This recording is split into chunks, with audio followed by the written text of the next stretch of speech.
करे के बाजदी भोला के परसन हो कहतानी जवन करी हतवन हो ए हो करे के बाजदी भोला के परसन हो कहतानी जवन करी हतवन हो जाके कोनो बगिया से बाबा के मिठाई मशहूर धतूर तू जरूर लिहा।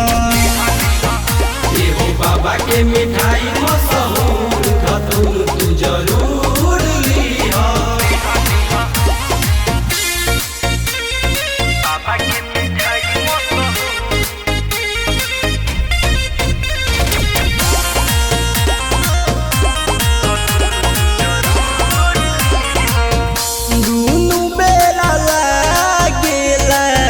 धतूरे के भोग हो भावे और भंगिया के नहीं मखन भोग हो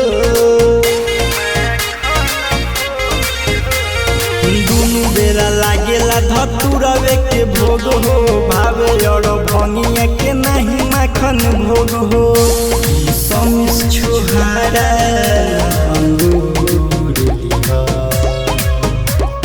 बाबा के मिठाई मशहूर धतूर तू जरूर लिहा।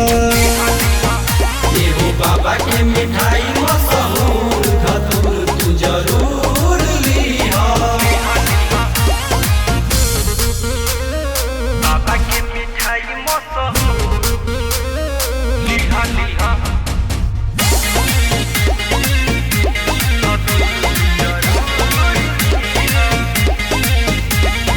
सोलही चढ़ाई बेला 70,000 जी रखी है सलामत बाबा से नूरा हमार जी।